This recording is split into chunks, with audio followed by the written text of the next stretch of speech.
So welcome. This is the introductory kind of beginner metagenomics workshop. Make sure you're in the right place. There will be another one this afternoon at 1:30 if you want to come back and get a more in-depth analysis. In this workshop, we're mostly going to be just doing kind of an intro. There's going to be like a presentation about what we're kind of talking about when we say metagenomics and how people actually go about doing this. And then we're actually going to do a little bit with online. There's a few very user-friendly like web servers that can do a lot of these analysis. Usually not in bulk, so if you have a ton of data, it's probably not best to use these servers, but if you have just like one sample, these servers can be really helpful for you to analyze them. And a lot of people around the world use them, that's why they have so many different servers. But in the afternoon one, we're gonna learn a little bit about how to maybe even do it on your own computer, running some command line things, navigating around your terminal and stuff like that. So if you want to go kind of more in depth on how to get into like the more deeper end of the pool, the afternoon one will be a good one to go.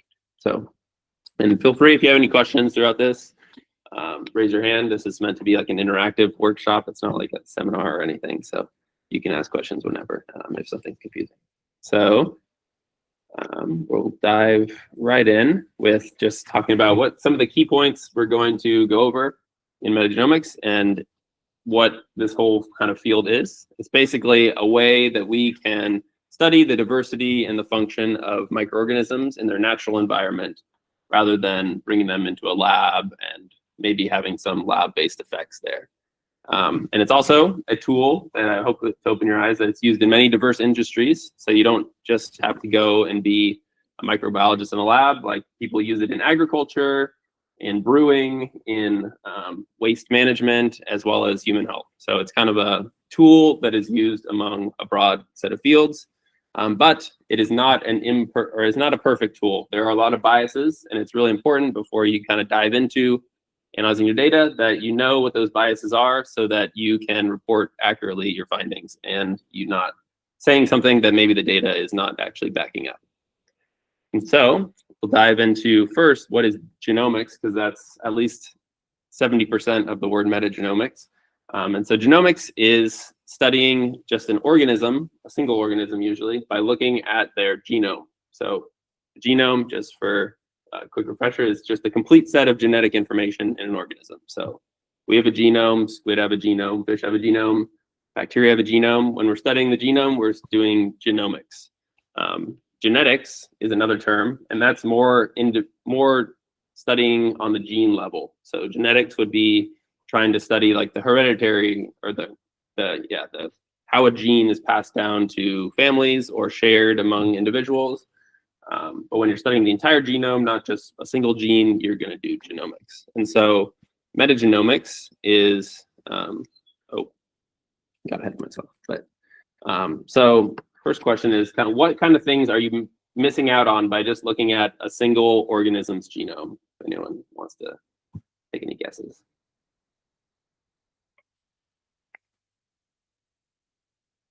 Yeah, don't. Associated other genomes from organisms. Yeah, so you're missing out on other organisms it might be interacting with, or maybe it's a coral and it has a symbiont inside of it. If you're only looking at the coral, you're kind of missing half the picture. Yeah, great. What else are we potentially missing when we studying? Yeah. Differences to other organisms of the same species. Yeah, so like comparisons between other organisms, because not all of the same species are the same. They don't all have the same genome unless they're clones, which there are a few of those in nature, but not the vast majority of them are not. But yeah, so those are good. So you miss like we said, environmental context, so all the other things that are interacting, as well as the microbiomes of those individuals, because we know that's super important to a lot of different species to have a microbiome that can benefit them or harm them in some cases.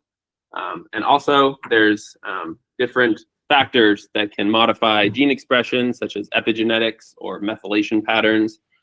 These are not things that are actually coded in the genome. And typically, until pretty recently, you actually couldn't even study those things with metagenomics, but now you kind of can with certain methods. But you also miss out on proteins. So We all know genes turn into proteins, but it's not always that simple. There can be different splicing variations of a gene that can make a different protein from what it looks like if you were to just predict it from the genetic code. So you don't get any information about proteins, but metagenomics also doesn't really give you that much information about proteins either. So but the main things that you're going to get are kind of the environmental context. You get to go out into a field and see everything that's there. As well as you're going to get interactions between different organisms, and you can kind of see the bigger picture. So traditionally, there's really two ways that we go and study microorganisms in nature. There's culture-based methods where you're going to be going, maybe getting some seawater, dumping it on a petri dish, and seeing what grows. But then there's also metagenomics, which we'll talk about. So in early microbiology, these are some of the first bacteria images from a microscope. And so basically, a lot of this is culture-based. So they were just basically taking random samples, culturing them, seeing what grows, and studying microbes that way. And this is a super important thing to understand for metagenomics, is that basically all of our stuff is what? Sorry. Yeah. What scientists from today? Sean and Christy. Good. Yeah. Sorry, it's the last one. Oh, What time do you guys start? we're at 11. Okay. Got it. Okay. I guess they don't know who that's about. But yeah. But so basically, all of metagenomics is kind of the foundation is culture-based studies. So we wouldn't be able to do any of the inference or predictions that we do without the groundwork that has been laid through the culture studies.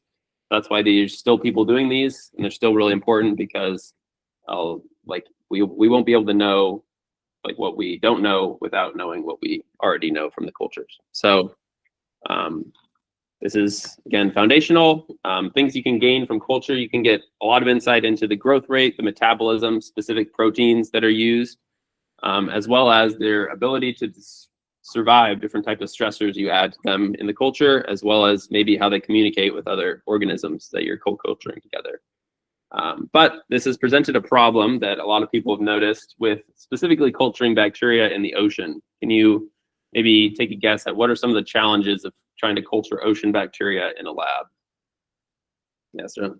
It'd be pretty hard to replicate. Yeah, so it's pretty hard to replicate the ocean in a petri dish. Yeah, so that's a pretty big glaring problem, as well as like the ocean isn't just one ecosystem. There's many different factors, like depth affects the ability to culture things. Like it's gonna be pretty hard to get a really deep bacteria that's used to super high pressure in a lab where you don't have that high pressure. So, so this has led to a lot of people kind of giving up on culturing bacteria in the ocean. I mean, it's still able to be done. It's just really hard. And it's estimated that like less than 2% of the bacteria that we know in the ocean can actually be cultured. So, and the ones that we do have, they might behave differently in the culture than they do in the environment. And it's also very slow and time consuming. So if only there was a way to get around these hurdles of culturing things in the ocean, and we could still study the microbial life that lives in the ocean. Well, that's where metagenomics comes in. This is the act of studying all the microbial genomes in their natural environment. And why would we really want to study microbes in this way? Metagenomics is a very fast, cheap, and pretty easy method once you get the hang of things and how to use pipelines and tools. And it allows us to gain insight into all these microbes that we can't culture, as well as we keep them in their natural environment. So they're not going to do any weird behavioral changes when you bring them out into a lab, and they might maybe behave differently. When we're studying them in the natural environment, we can see like what they're actually like in nature, which is ultimately what we're trying to understand. We don't really care what a bacteria acts like in a lab because hopefully that's not their natural habitat if you have a clean lab. But all right, so we're going to go kind of the basics of what metagenomics is, how scientists go about doing it. But first part, does anyone have any questions? Cool.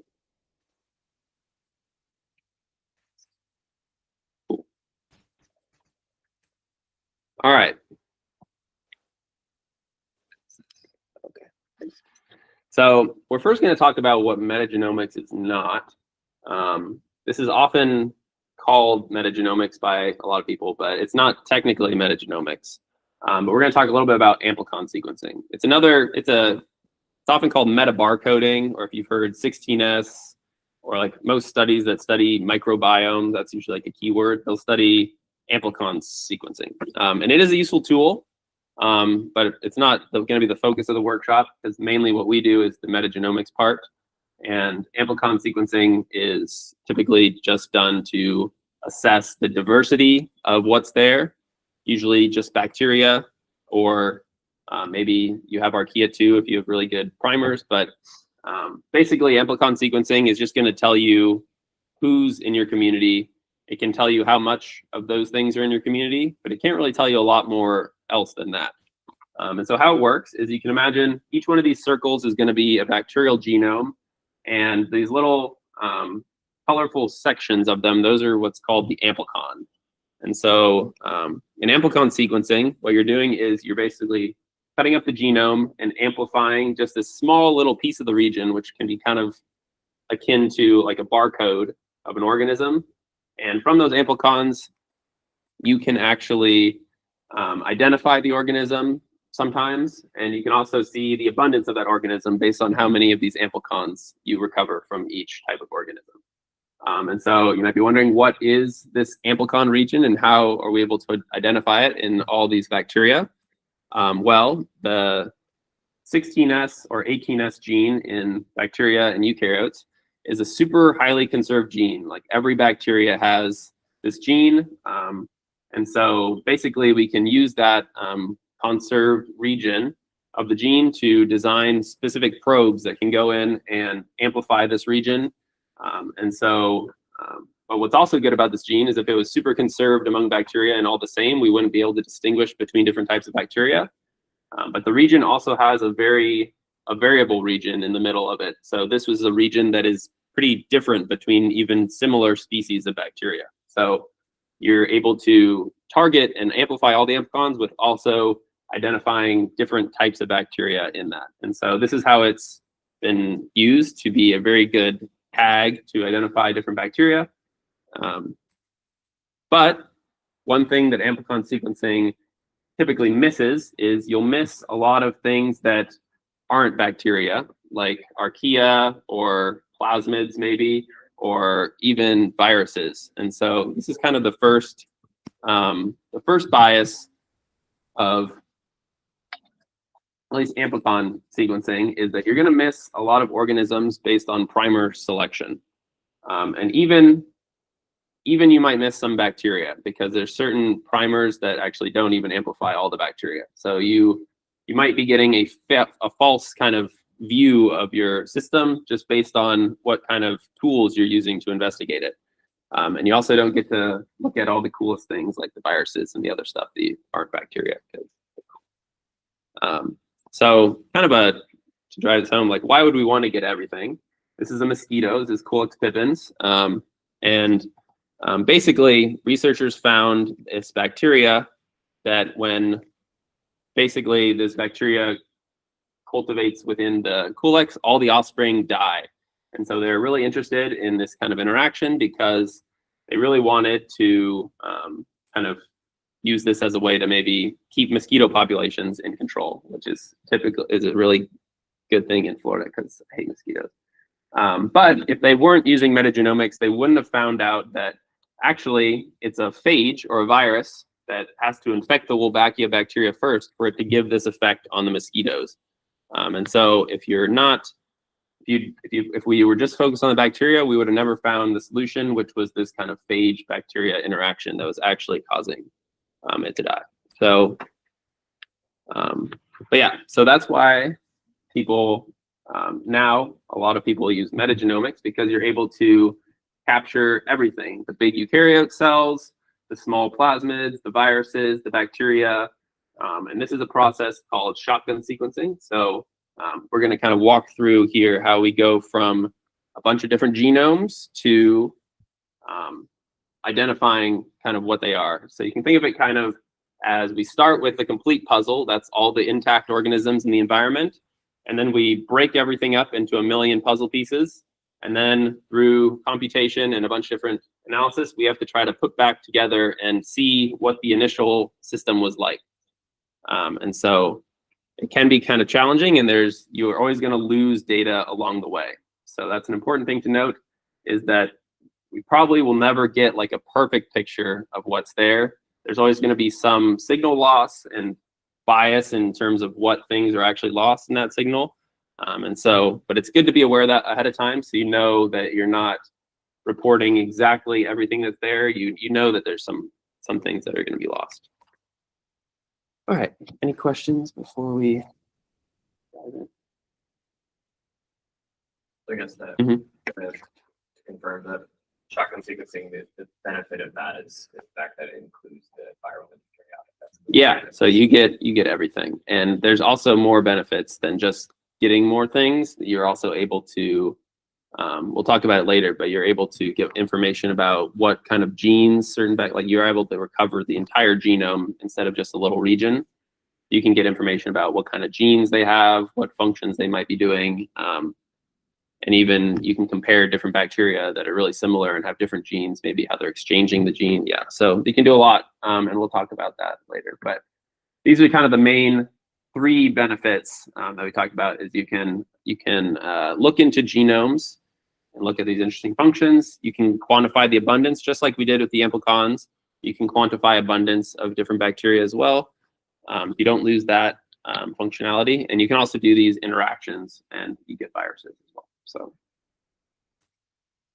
all right, so we're going to talk. This is how you kind of go from your environment, your genomes, into the metagenome, and then hopefully back to genomes if your metagenome is good and you did everything right. So it all starts with an environmental genome sample. And when you take that, you're probably going to take a water sample or a soil sample or some sample in between. You're going to extract DNA from it, and that DNA is hopefully going to be representative of the genomes in your entire environment. And then once you get that DNA, typically what you do, you can send it to a sequencing company that will sequence that DNA for you. There is one at that does sequence things, but they're mostly focused on human-based because they're in the med school. And so they sometimes don't understand that you want like bacteria and not human cells and things like that. So, but there are a lot of companies that will also do it. Yeah. How much does it cost? So yeah, so for per sample, there's a few considerations about. So there's something called depth, which is the amount of reads that you want. So, for example, here, like when you send your thing for sequencing, they'll give you back a file with a ton of these reads. So each read is like 150 base pairs of DNA. And typically, the cost increases the more reads you want to buy. And so, if you want, let's say, 100 million reads, the price doesn't like scale linearly. So it's like 50 million reads and 100 million reads, the price difference might only be like $50. So typically a sample, and it also depends how many samples you send. If you send a lot of samples, they reduce your price for you. But sequencing now, it's around like 200 probably would be a safe bet per sample. Like, yeah, so they invent new machines every few years and the price goes down. And I think it's kind of hit like a bottom floor where like the main cost is just reagents now, not the actual sequencing process. So it's around 200, maybe 300 per sample. But yeah, it depends on how deep you want it and how many reads. Yeah. So how do you decide? But how do you decide how many reads you want? Yeah, so that is kind of there's kind of a process to that. I'm trying to find a rare fraction. I guess I could draw one. So basically, the amount of reads you want is going to be kind of correlated with the complexity of the microbiome you're trying to study. So if you're studying, let's say, a fish that only has like 2 bacteria in its microbiome or something like that, you don't need a lot of reads because you don't need to identify like thousands of species in that. You only have like a few like simple like animal microbiomes are typically more simple than, let's say, like just scooping up some seawater or dirt or soil. Like soil is probably the most complex, and you usually have to go the deepest to get all the stuff. So there's typically a curve that like, if you really care about this a lot, or if you really care about like maximizing your like money cost, then typically people draw out like a curve, and this would be like depth here, and then like species recovered. So the deeper you go, the more species you'll recover until you reach like a plateau where you can sequence more, but you've already recovered all the species. Like you're not going to get any new species or rare species by going deeper. And so typically like, yeah, so you'll go, but we don't really actually do this because that requires you to actually just buy a sample at a bunch of different depths and then kind of like make this curve. But a lot of people, there are people that have done this and for different environments or things. Typically we go with like 100 to 200 million reads for like good coverage. So that's usually somewhere around there. It's like 100 to 200 million. But I've seen them go like as low, like if you're doing like animal, it's usually like 50 million.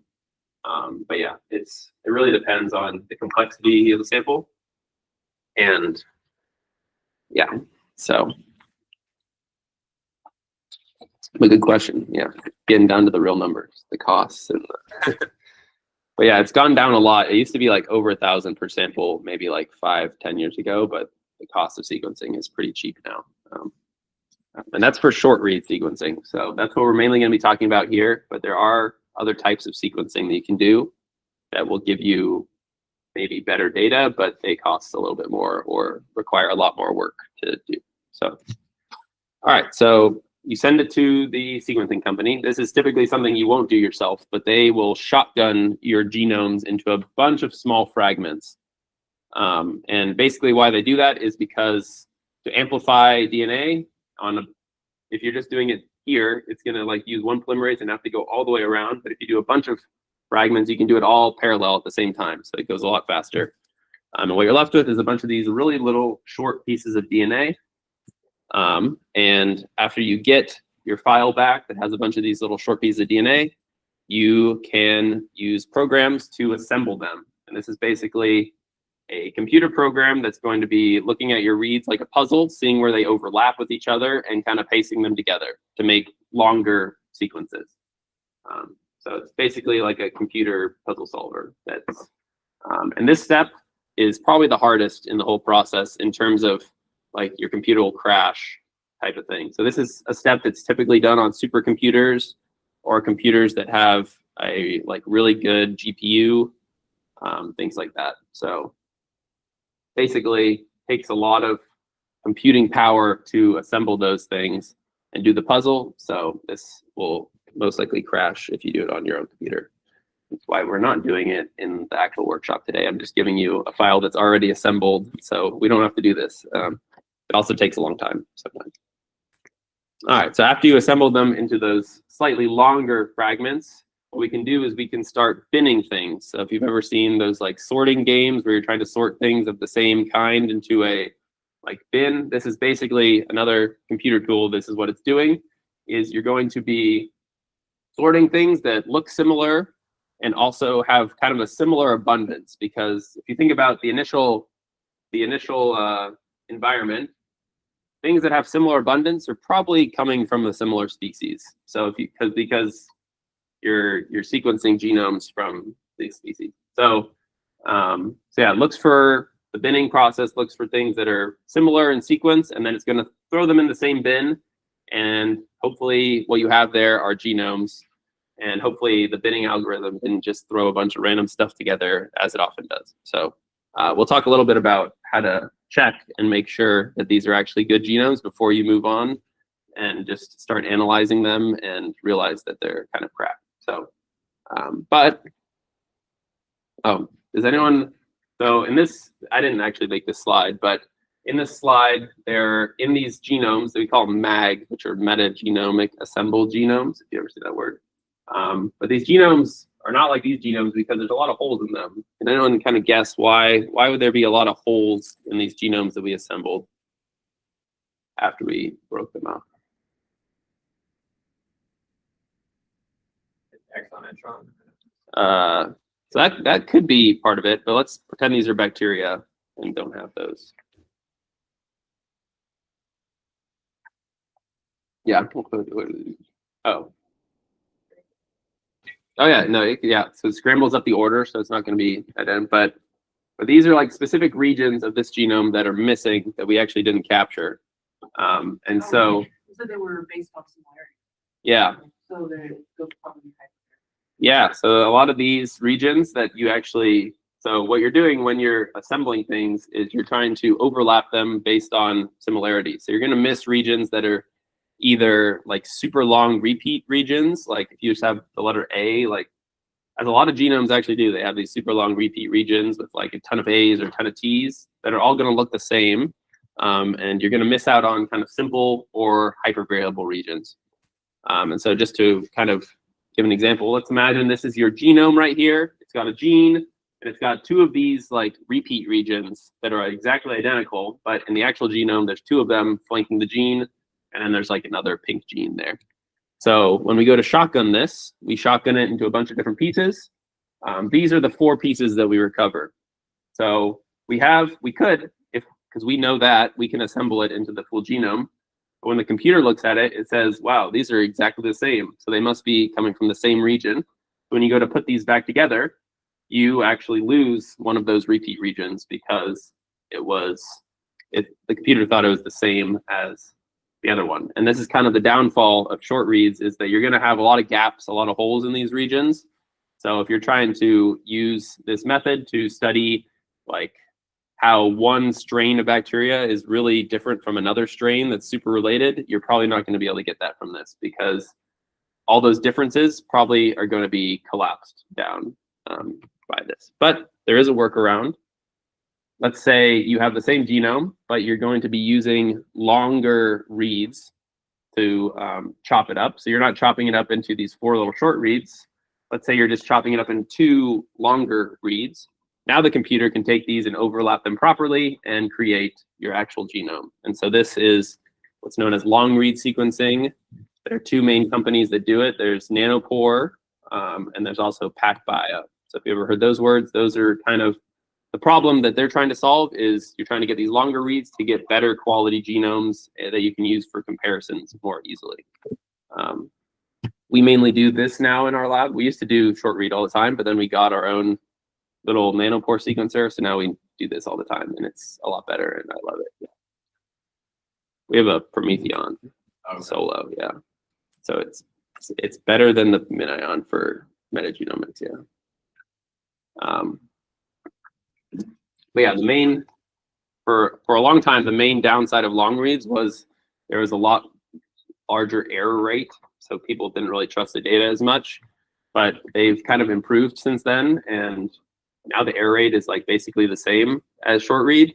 But most people like still don't know that and will basically hate on it because it has error rate still, but even though they fix the problem. So that's why it hasn't been super widely adopted yet, is because people are still concerned about the error rate, but I think it's pretty much fixed. So I expect in the next few years, pretty much everyone's going to be doing long read to answer a lot of questions if they have the available resources to do it. Oh yeah, and this is the Minion that Sterling was mentioning. It's actually can fit in your hand, so you can like take it into the field with you and sequence a sample like on a boat or something and get your data basically the same day on your computer.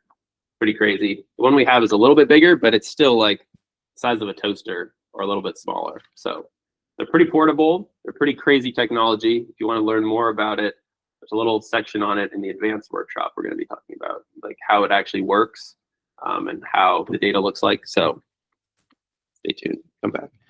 All right. So another kind of bias of metagenomics is that when we did this, when we kind of went through this whole process, this is assuming, and if you probably didn't count all the little hashes, but they're all like the same abundance level. And so this example is assuming that everything is in the same abundance in our environment, which is never the case in real life. So what would happen if, let's say, our abundance of the blue genome was a lot more than this red genome? So what do you guys think would happen? Like, how would that affect our ability to recover the different types of genomes in the final sample? The blue would overpower the red, so you probably would. Yeah, so things that are really not that abundant. So let's say you go to shotgun your sequence, you're getting a lot of blues, and you barely have any fragments from that red genome. So when you go to assemble them, you've only really got a little fragment of it. It's not going to be your entire genome. and when you go to bin them, you lose that genome completely. And you also lose a larger part of this genome that you basically have even a lower abundance of. And so that's kind of another one of these biases that if you're going to miss out on these really low or rare species. So if you're going to be trying to study the rare species, you really need to sequence very, very deep. And that's kind of where the deeper you go, the more likely you will recover a genome of a really rare species that's in your environment. So, but there's also kind of an interesting caveat to that is that you also miss out on like super highly abundant things as well. So one of the most abundant bacteria in the ocean is Pelagibacter, and you almost never get a genome of a Pelagibacter when you do metagenomic assembled genomes because they're so high abundant that there's so much variability between like the population that it can never agree on a consensus genome, so it just never gives you one. So that's also something that I actually was not aware of until I went to a conference and some guy presented on it, and it's kind of like they don't really tell you that you will miss out maybe on even the most abundant bacteria in your ecosystem, and when you're trying to get a genome from it because it's just so variable. There are ways around that, and we're going to be I'll be showing you. There's like instead of analyzing things on the genome level, sometimes you can just use read-based classifiers, so you won't miss the Pelagibacter if you have a read-based classifier. But if you're trying to look at the genome and it's super abundant, it might not be there. So, but another thing we can do is after we have our genomes, you can actually predict the genes from these and annotate the proteins. So that's one thing we're going to be doing later. And basically, one way you can do this is like a simple BLAST search. I don't know if I ever used that. It's a website where you just paste a sequence and it looks at a big database and tells you what that protein or gene is. But there's a lot of other ways to do this that are a lot faster, and there's tools that are built specifically for annotating bacteria genomes or viruses or eukaryotes or whatnot. So, and they work pretty well. And BLAST is kind of bad sometimes too, because the BLAST database is it's got a lot of trash in it that's misannotated, so you might get false results. But one thing to warn you about is there's a lot of proteins. If you ever go to annotate a genome, like probably about 50% or more of your genome is going to be unknown. And that's just kind of a factor of we only know so much, and that's based on what we've cultured and what we've found these genes to do. And so a lot of these proteins, when they're annotated, they'll be hypothetical function or unknown function. And so there's a lot of things that you're going to miss, but it is getting better now that we are able to predict the structure of proteins with things like AlphaFold. And there's a lot of tools that can actually use that structure because proteins, even though they might be different in sequence, can have a very similar structure to something that we know is a real protein. And we can actually compare the function based on the structure. So there's some pretty good tools, and we're actually going to use, I think, one of them later. I'll show you a really cool one that I like, and I use it all the time to kind of find out the function of a protein that we don't know, and it's not annotated with the normal methods. So yeah, that's what I was just talking about, AlphaFold. Oh, another bias that I guess it's not really that big of an issue, but there are just something to be aware of. Like, there's more than one genetic code. So the genetic code is kind of the codons that are going to be transforming into proteins. So like AUG, for example, methionine is a start codon, but that might not be the case for all organisms. So if your organism uses a different start codon and you're trying to predict where the genes are, it's going to be a lot harder than just the ones where you know the start codon. And so there's tools that can kind of be aware of this and know tools that are aware of. There's like, I think 15 or so genetic codes known right now. Most all bacteria use the same one, so it's not like something you really have to worry about, but there are some that use kind of different ones, like yeast use a different one, and humans have a different one from bacteria. So it's, yeah, but that's something that most people are not aware about when they're doing this, but it can affect the genes prediction. Oh yeah, there's 16. These are all of them. Yeah, if you care about, if you're studying Blasphorma or chlorophycians, then you might have to worry about this, but usually you don't. Okay, so The next thing that we can do with metagenomics is read recruitment. And so this is the process of taking these short reads and basically aligning them or mapping them onto our genome by seeing where they align, because ultimately we built this genome out of these short reads. So they should kind of map back onto the genome like that. Let's take another one, maybe it lines up there. And then once we have all those reads aligned, we can quantify how many reads map to that genome, and that can be kind of a relative abundance with all the other organisms that we have. So here we've got 2 genomes that I've mapped reads to. They differ in size though. So this genome is 10 million bases up there, and this genome down here is smaller. It's only 2 million bases, but they have different amounts of reads mapped to them. And so if you were given this data and asked the question, which genome is more abundant, which one would you guys say is the more abundant genome? So the green one. Why is that? Just because it has more reads mapped to it? Yeah, that's an answer. Anyone want to pitch a different answer, maybe? The blue one?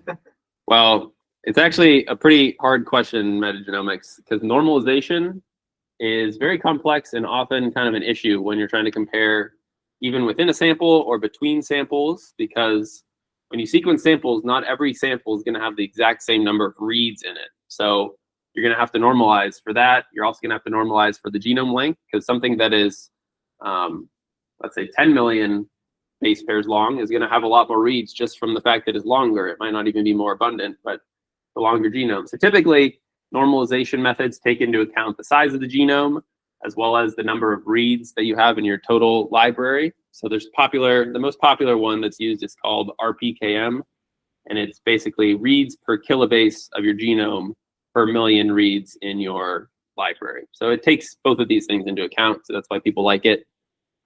But there's probably like 10 or 15 different methods that people use to normalize, and everyone kind of seems to have their own based on the questions they're asking. So, but yeah, it's pretty tough.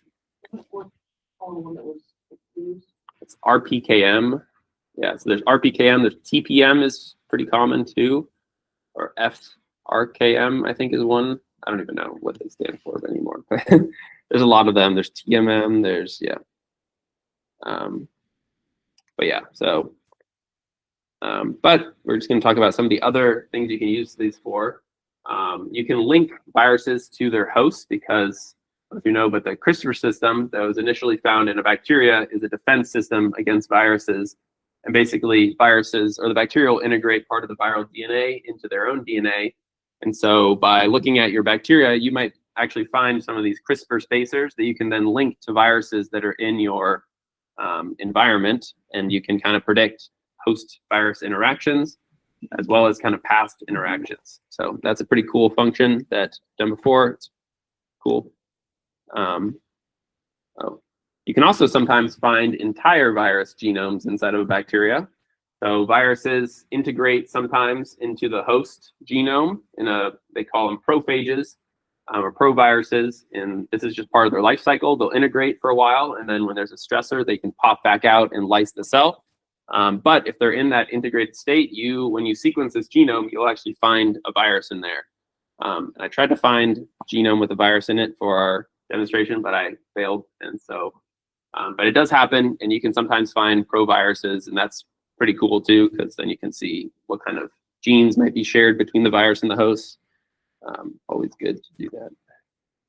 We'll talk about a little bit of some of the real world applications of metagenomics. So there was this diadema wasting disease, I think off the coast of maybe northern Florida or New England, but they knew some sort of microbe that was doing it, but until they used metagenomics, they weren't able to identify the specific microbe, this ciliate basically. And then they were able to after they had metagenomically identified it, they were able to isolate it, because now they know what they're looking for a little bit, and they can actually isolate it and do further proof that it actually caused the disease. There's also, they use metagenomics to find I just pulled some papers, found some organisms that maybe could dissolve plastic. just looking at the functions and the genes inside these organisms, we can identify potential targets that we might want to try to get into culture.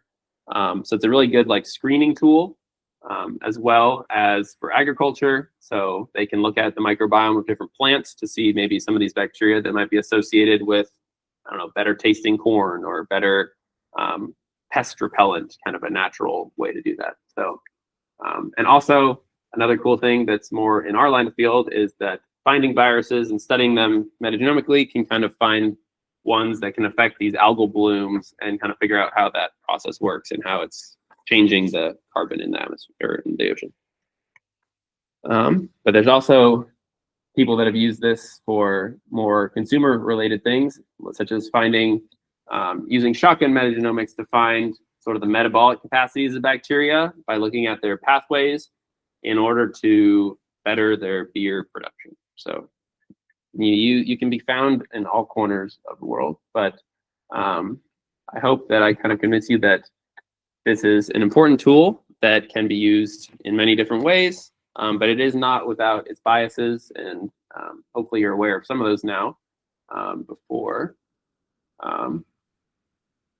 if you want to learn more, there's this really good website called anvio.org, and they have like a learn section that has a bunch of these like more in-depth on read mapping. There'll be like a really in-depth section on like the assembly process or how computers are able to align sequences together.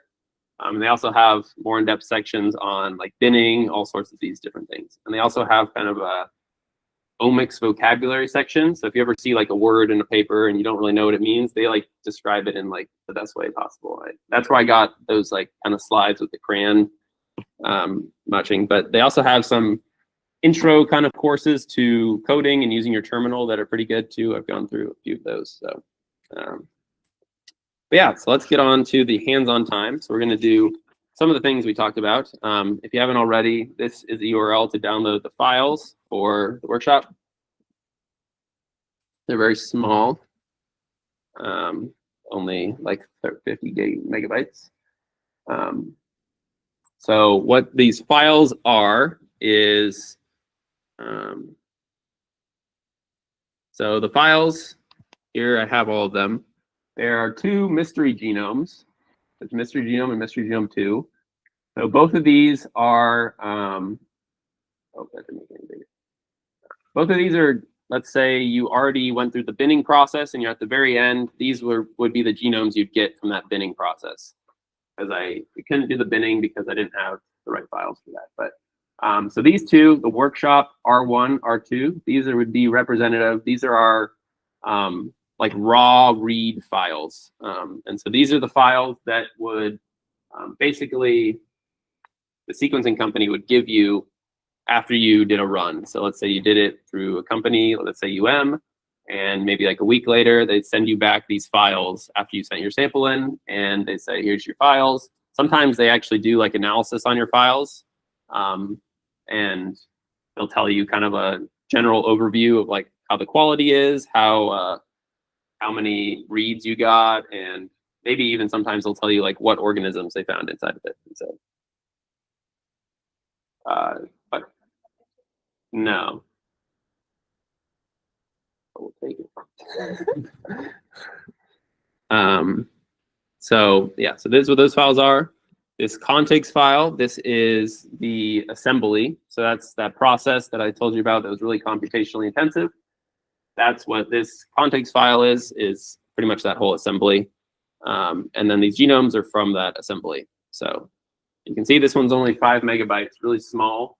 And it's a lot smaller than the raw reads, which are 22 megabytes each. And that's because, remember, in that process, it's collapsing them down into less contigs. And so this file is always going to be smaller than those raw files, which is nice when you're storing it on your computer. So just kind of insight, this is kind of what those FASTQ files look like that you're going to get back. Like, I would never recommend opening this on your computer because it's going to crash your text editor or whatever. This is just like they have identifiers. They'll tell you the sequence of the read. The plus is like the forward strand or reverse strand, and then they have quality scores. So while they're sequencing, it's actually giving quality.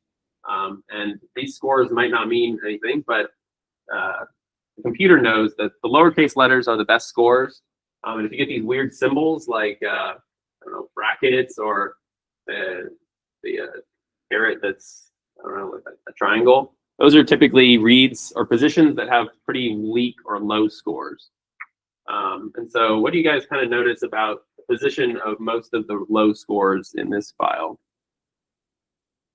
Yeah, so the sequencer tends to, as the read goes on, it gets like kind of worse and worse quality. And the last like 5 or 10 base pairs of the read are usually kind of the worst quality ones, but not always the case. But Because it gets too full, but whatever.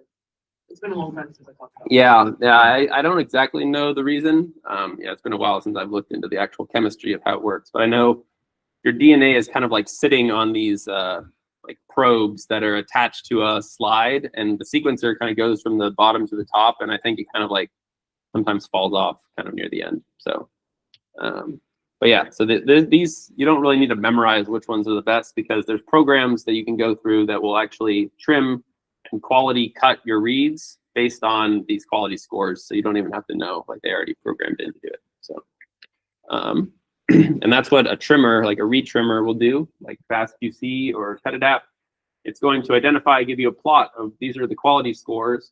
And you can see at the end, this read has a really bad quality near the end. So typically what you'll do in an experiment is you'll just chop that off, because you don't like, yeah. So usually you'll lose a few bases from your reads just because you're trimming off the bad parts. But I think sequencers have gotten better, because all the files I've gotten back recently, like they are all green, and really they don't trim them down at all. So this used to be a bigger issue. I don't think it is as much anymore, but all right. So what we're going to do with those raw data is we're going to go to, I'm going to stop. How do I do that?